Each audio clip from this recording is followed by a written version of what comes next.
This is the Scarcity Studios YouTube channel. Please don't forget to like, comment, share and subscribe. And our sponsors are Alpha Claims and Hire Birmingham, the leading and best accident management company. Get a replacement car anywhere in 1 hour. Kie Connor from Eccles has been jailed for 5.5 years for firearm possession and also a high-speed police chase for the streets of Salford. Police arrested the teenage gang member who was posing with shotguns and handguns. He would attach captions with threats to rivals, such as they can keep their fakes. And Kie Connor from Salford was arrested following the pursuit this summer that involved the city's task force that has just received more funding from the government. He was sentenced on the 1st of December at Manchester Crown Court after admitting 10 offences after police found the firearms and drugs.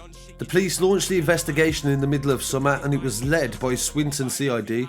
GMP Salford and Operation Naseby team found out through their inquiries that Connor was the main suspect and they executed a search warrant at his address following intelligence that they had received. At the property they found a Grand Power firearm loaded with live bullets inside a locked shed in the backyard. And they also found 100 blank rounds and live rounds as well with converting equipment and cannabis.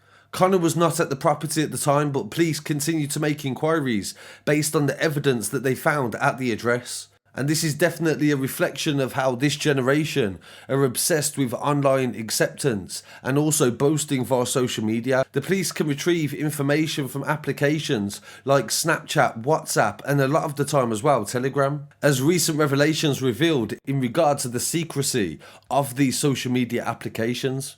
Connor was arrested 3 weeks later on Saturday the 8th of August when he was spotted in Eccles driving a stolen white BMW that was on cloned plates. After a short pursuit 10 minutes later, he was arrested by the Tactical Vehicle Interception Unit, and during the chase he hit speeds of up to 60 miles an hour and was driving on the pavement as well as the wrong side of the road. He ran from the police and the 19-year-old threw a machete out of the car window and discarded his keys into the front garden of a nearby property. Connor surrendered to police after they caught up with him, and police with their dog surrounded him. From on the video, it looks like he's thrown a machete or something similar out. Stop thinking that they're manner wise and analyse how they ain't even living what they glamorise. Green, fuck the plug, I'm basically an extension. Glad I never took the anchor off your brethren, cause I'd be sitting on the wing like a jet's engine. Tell them boys they don't want to write a bar for me. They'll end up in boots and I ain't talking about the pharmacy. Cause if I go jail and you die, we'll both end up as an article on Scarcity. Further inquiries linked Connor to an address in First Street where a search of the backyard discovered a shotgun, and Amy Patterson, 24 years old, whose property it was arrested and was sentenced to a 12-month community order after admitting possessing a shotgun without a certificate. Evidence seized from Connor's phone was key to proving the case, they said, and the possession of the firearm recovered from his shed and the drugs recovered from this address. The handset, they said, painted a picture of involvement in serious and organised criminality and the links to the shotgun found in Patterson's backyard.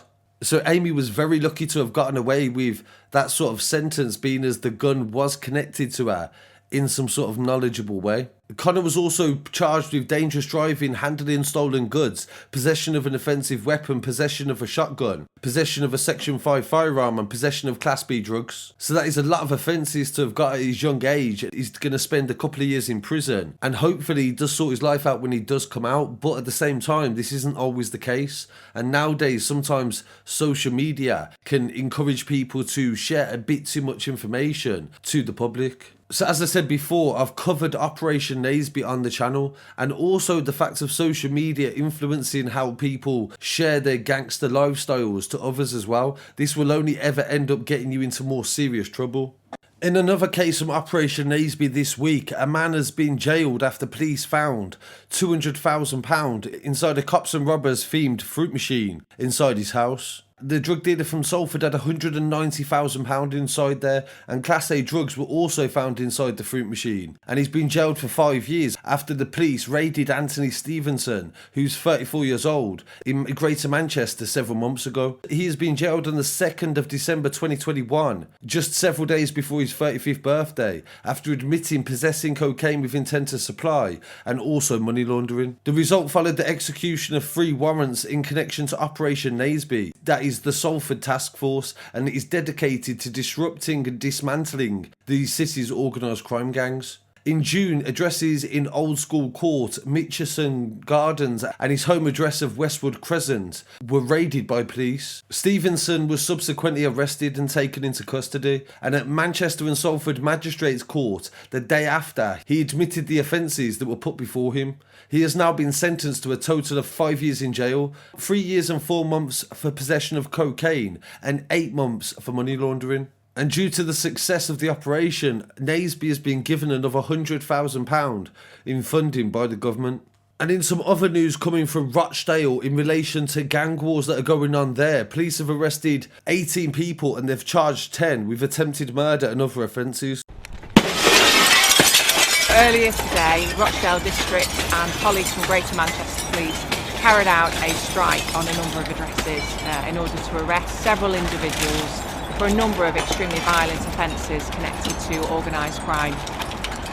The intention was to disrupt the activity of these individuals who are engaging in not just organised crime but exploitation of vulnerable individuals, including... The massive operation saw 18 organised crime suspects be taken into custody as police raided the houses across the area. 100 police officers were brought in to target 15 addresses across Rochdale and Haywood on the 5th of December. 15 men and 2 women were detained, and the 18th suspect was arrested inside Forest Bank Prison.